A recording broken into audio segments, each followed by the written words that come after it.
मुंबई महापालिकेत असं निकाल लागू शकतात. मित्रांनो नमस्कार. मुंबई महापालिकेच्या निवडणुकीचा प्रचार यंत्रणा अगदी धुमाक्यात सुरू झालेली आहे. एकनाथ शिंदे असतील, देवेंद्र फडणवीस असतील, यांनी प्रचाराचा धूमधडाकाच लावून ठेवलेला आहे. दुसऱ्या बाजूला राज ठाकरे आणि उद्धव ठाकरे यांच्या सभा येणाऱ्या काळामध्ये सुरू होत आहेत. 10 तारखेला त्यांची पहिली सभा पार पडते. परंतु ठाकरे बंधूंचे सुपुत्र असतील किंवा ठाकरेंच्या भेटीगाठी मात्र सुरू झालेल्या आहेत. राज ठाकरे यांच्या आज मुंबईमध्ये अनेक ठिकाणी भेटीगाठी आहेत, शाखांना भेटी आहेत, अनेक ठिकाणी रॅल्या निघत आहेत. अमित ठाकरे असतील, आदित्य ठाकरे असतील, हे महाराष्ट्र नवनिर्माण सेना, शिवसेना आणि शरद पवार गट यांच्या प्रत्येक उमेदवाराच्या ठिकाणी जात आहेत, पाठबळ देत आहेत. मुळामध्ये मुंबई महानगरपालिकेची निवडणूक अतिशय प्रतिष्ठेची बनलेली आहे. 75,000 कोटी इतकं वार्षिक बजेट असलेली ही आशिया खंडातील सर्वात महाग आणि सर्वात श्रीमंत ही महानगरपालिका आहे. 90,000 कोटी रुपये इतक्या ठेवी असलेली ही महानगरपालिका आहे. अनेक छोट्या छोट्या देशांचं बजेट देखील मुंबई महापालिके इतकं नसतंय. आणि सध्या ठाकरे बंधू असतील, यांना तर महाराष्ट्रामध्ये कोणत्याही प्रकारची सत्ता सध्या नसल्यामुळं पक्षाला जर नवसंजीवनी द्यायची असेल, ऊर्जित अवस्था जर प्राप्त करायची असेल आणि ठाकरे ब्रँडचा करिश्मा जिवंत ठेवायचा असेल, तर ही त्यांच्यासाठी आर्यापारची लढाई बनवून सोडलेली आहे. एकनाथ शिंदे यांना भाजपनं चांगल्या पद्धतीच्या जागा दिल्या.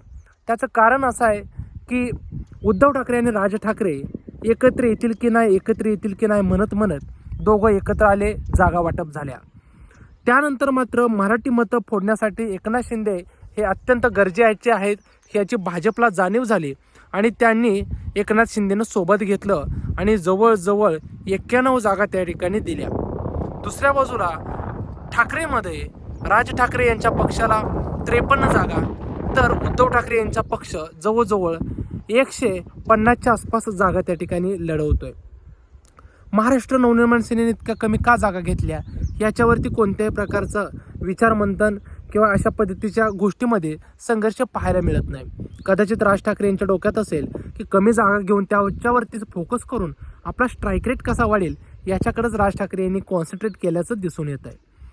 परंतु हे असं असताना अनेकांना आत्ताच निवडणुकीच्या पूर्वीच निकाल काय असेल याच्या पद्धत अनेक तर्कवितर्कसुद्धा लढवले जात आहेत.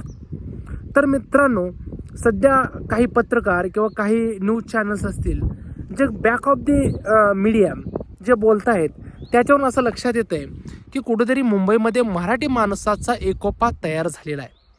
तुम्ही पाहू शकता सोशल मीडियावर सुद्धा उद्धव ठाकरे आणि राज ठाकरे यांच्या प्रचारासाठी नेते मंडळी सोडून सर्वसामान्य घरातील लोक, तरुणांनी सुद्धा त्या ठिकाणी पुढाकार घेतलेला आपल्याला दिसतोय. सोशल मीडियावर सुद्धा तुम्ही पाहू शकता की तरुण मुलं आहेत, इंस्टाग्रामवरती रील्स बनवत आहेत. ह्यावेळेस महाराष्ट्र नवनिर्माण सेनेसाठी आणि शिवसेनेसाठी तुम्ही वेळ काढा, मराठी माणसाच्या अस्तित्वाची लढाई आहे, अशा पद्धतीचे आवाहन करताना दिसत आहेत. याच्यामध्ये पत्रकारांचं असं म्हणणं आहे की जो काही 37% इतका मराठी समाज मुंबईमध्ये आजही अस्तित्वात आहे. दुसऱ्या बाजूला 30% मुस्लिम समाज मुंबईमध्ये आहे.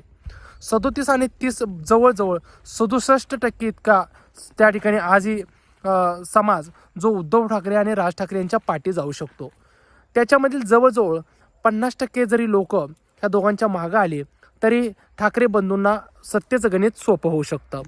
तर दुसऱ्या बाजूला काँग्रेसची वंचितसोबतची जी आघाडी आहे, ह्याच्यातून जे काही नगरसेवक निवडून येतील ते सुद्धा ठाकरेंच्या सोबत जातील आणि त्याच्यातून ठाकरेंची त्या ठिकाणी सत्ता प्रस्थापित होईल अशा पद्धतीचे अंदाज सध्या सरळ आणि साध्या सोप्या पद्धतीने काढले जात आहेत.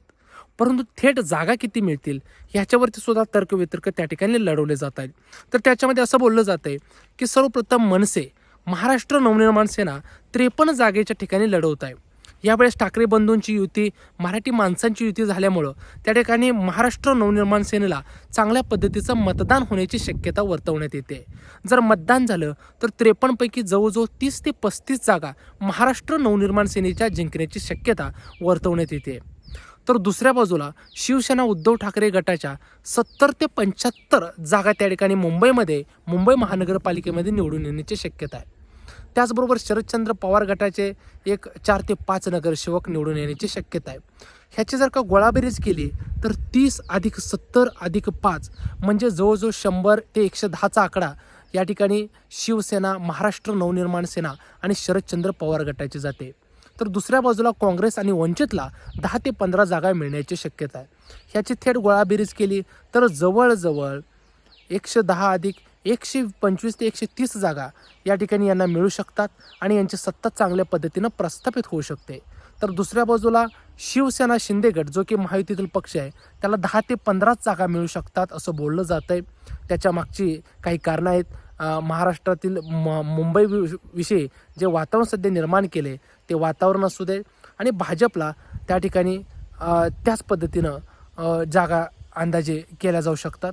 हे सगळं पाहता ठाकरे बंधूचा सध्या बोलबाला मुंबई महापालिकेमध्ये असल्याचं दिसून येत आहे. तुम्हाला काय वाटतं, कशा पद्धतीने निकाल लागू शकतो, कमेंटच्या माध्यमातून व्यक्त व्हा.